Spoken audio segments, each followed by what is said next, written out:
So my guru didn't empower me to do retreat practice because I don't have the stable circumstances for that. I had been doing a guru yoga that was pretty long. I had been doing a full mala of multiple mantras, and he had told me that I would probably end up in a place where they wouldn't let me have a mala from time to time, and that he never had one. I never saw him with one, and he would just, fill time spaces with mantra. And then when something else would disrupt him or something, he would, I don't know that he was counting the accumulations, in terms of how many that he did. I don't think he did. He would just fill the space until something interrupted, and then he would say something else or would work on whatever he was working on.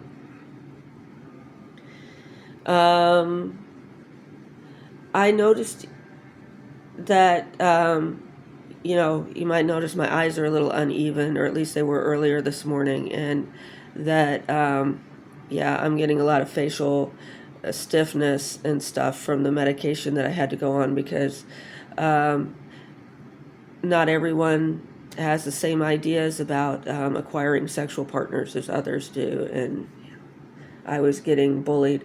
The past 3 times that I've been inpatient, it's been because I've been sexually harassed to the extreme by people that are saying that I should be their slave, and that they're an organized group in my community. And when things get to the point where I start to feel like I'm going to hurt myself or others because of what they're saying, I don't always check myself in, but I raise a stink until I get checked in. So this time I pretty much checked myself in. So I had to be on some medications for a while. I don't know for how long. And I can't use these. I live in a state where marijuana is not legal. If it was legal, this would be one of those times where we'd just be smoking out in the dungeon. It would be dank in here. But that's not an option in the state in which I live. So luckily this time the doctor gave me something pretty mild, but it's still kind of disrupting my life. So I have reduced, it's easy for me to count 7. I just put my hands in prayer position and count 5 plus 2 more on the fingers. And even when I'm feeling stiff and lazy and my brain feels like I really have to, break the ice off of it and get the, it feels like it's got a lot more resistance in it, I can get that done.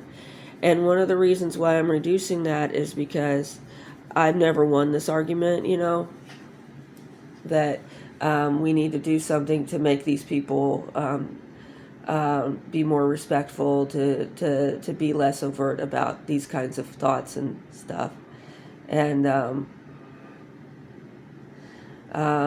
if I end up inpatient again, I'll have a practice that is easier to do on the floor of my room or whatever, then so that I can take my normal practice. So I need to, basically what I'm saying is I need to scale down my practice, my morning guru yoga, until it's something that, but I've wondered about what to do for dice. There was always a game. There's always games in the day room, and so I would go in there and I would get the sari. Sari has dice. Yahtzee has dice. I'd pull out a dice and I would do Mo. And I brought my Mo book. I brought the Terra book because that's the essential everything. Just in case I never came back, it's essential everything behind me book. But I still don't feel like I would understand it very well. And I had my guru's pictures in it and stuff like that. So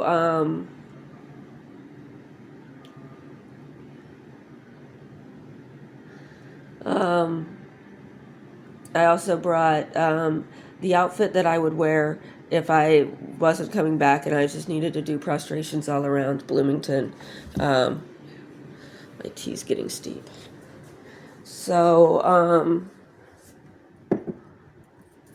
anyway, so today I'm going in and I'm talking to some people over at my landlord's. They have like a tenant services coordinator that I needed to talk to. I've been talking to her email and on the phone, but